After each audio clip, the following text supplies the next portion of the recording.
ကိုဗစ်နောက်ပိုင်းမှာကိုဗစ်ကာကွယ်ဆေးထိုးပြီးတော့ကျွန်မပို့ပြီးတော့ရားလာတယ်ဒီလိုအင်မြင်တွေကကိုဗစ်ကာကွယ်ဆေးထိုးပြီးနောက်ပိုင်းမှာဒီလိုဖြစ်လာတယ်ဒါဘာကြောင့်ဖြစ်လဲဆိုတာကျွန်တော်ဒီနေ့ဗီဒီယိုလေးမှာရှင်းပြပေးသွားပါမယ်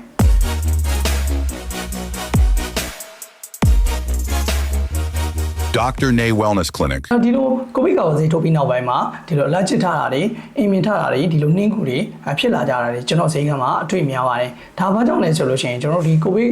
ဗိုင်းရပ်စ်ပိုးဝင်တယ်သို့မဟုတ်ကိုဗစ်ကာကွယ်ဆေးထိုးတယ်ဆိုတာကိုဗစ်ဆိုတာကျွန်တော်ခန္ဓာကိုယ်အတွက်ဒါအစိမ့်သက်သက်ရန်သူပေါ့နော်အဲ့တော့ဒီရန်သူကိုကျွန်တော်ခုခံတိုက်ခိုက်တဲ့အချိန်မှာ allergic reaction လို့ခေါ်တဲ့ဒီ damage ခြင်းဖြစ်စဉ်ဖြစ်တတ်တယ်ဒါဘယ်လိုမျိုးလဲဆိုရင်ကျွန်တော်ခန္ဓာကိုယ်ရဲ့အလုပ်လုပ်ပုံလေးကိုနည်းနည်းရှင်းပြမယ်ကျွန်တော်ခန္ဓာကိုယ်ကပြင်ပကနေ damage စေတဲ့အရာဒီ bacteria ဗိုင်းရပ်စ်ပိုးဒါမှမဟုတ် damage အစားအသောက်အထီးတွေ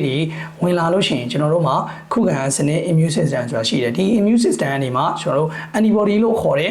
ခုခံစစ်သားတွေကိုထုတ်ပြီးတော့တိုက်တာပေါ့နော်ဒီချိန်မှာကျွန်တော်တို့ဒီအပြင်လာတဲ့ရန်သူကိုဒီ antibody လို့ခေါ်တဲ့ခုခံစစ်သားသွားတိုက်တဲ့ချိန်မှာခုခံစစ်သားကသူ့ကြည့်မထွက်ဘူး mass လို့ခေါ်တဲ့ cell မျိုးနဲ့တွဲပြီးတော့ထွက်တယ်ပေါ့နော်အဲ့တော့ mass ကဘာလိုက်လုပ်လဲဆိုတော့သူ့ကိုvehicle အနေနဲ့လိုက်လံပြီးတော့ဆောင်ရွက်တယ်အဲ့တော့ဒီ antibody ကသွားတိုက်တဲ့ချိန်မှာဒီ antibody လို့ခေါ်တဲ့ခုခံနဲ့ဟိုဘက်ကရန်သူနဲ့တိုက်ခိုက်တဲ့ချိန်မှာဒီ mass ကဘာလုပ်လဲဆိုတော့သတင်းချက်လက်ကျွန်တော်တို့ခန္ဓာကို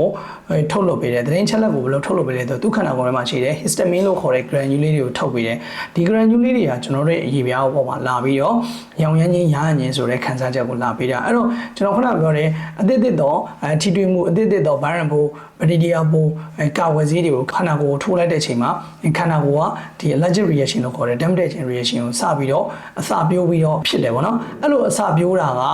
မပြောက်တော့ဘဲနဲ့နောက်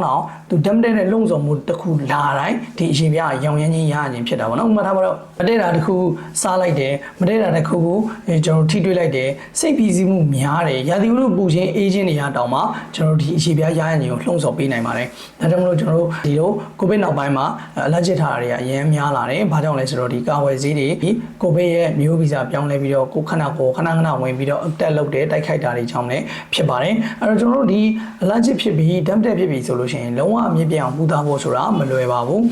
ခုခံစနစ်ပြောင်းလဲသွားလို့ပျောက်သွားတာဆိုတာမျိုးပဲရှိကောင်းရှိတတ်တာပေါ့နော်ဒါပေမဲ့တကယ်ကြောင့် allergic reaction ဆိုတာ damage တဲ့အရာနဲ့ထိတွေ့မိရင်ပြင်ဖြစ်တတ်တယ်ဒါဘာနဲ့တူလဲဆိုတော့ကျွန်တော် penicillin damage တဲ့လူကိုကျွန်တော်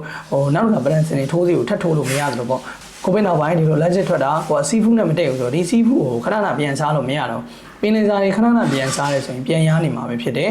တချို့ကျတော့ရှိတယ်ဒီဖုံနဲ့လုံးဝကျွန်မထိလို့မရတော့ဆိုတော့ဒီဖုံနဲ့ပြန်ထိတွေ့ရင်သူ့ခန္ဓာကိုယ်ကပြန်ပြီးတော့ဒီရဟန်းနဲ့ဒီ allergic reaction ကိုပြန်ပြီးတော့တုံ့ပြန်မှာပဲဖြစ်ပါတယ်ဒါကြောင့်မလို့မိတ်ဆွေနဲ့ဒီလို allergic ဖြစ်တယ်ဆိုလို့ရှိရင်အကောင်းဆုံးကတော့ကိုယ်ကိုရဟန်းရင်ဖြစ်စေတဲ့ antigen လို့ခေါ်တဲ့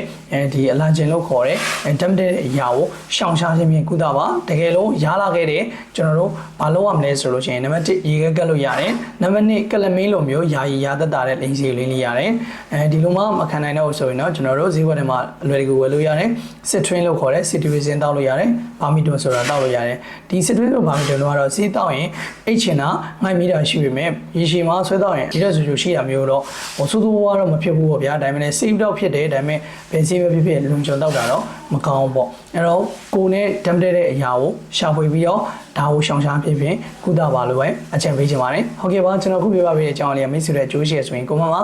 yes လို့ရေးပေးတော့ပါတခြားမိတ်ဆွေပြအောင်လဲ share ပေးတော့ပါနောက်ထပ်ကျမကြီးဘူးတူရဗီဒီယိုတွေသိချင်နေဆိုရင်တော့ဒီ account လေးကို follow လုပ်ထားဖို့မေးပါနဲ့เนาะအားလုံးကျေးဇူးတင်ပါတယ်နောက်ဗီဒီယိုတွေမှာပြန်လည်ဆုံတွေ့ပါမယ်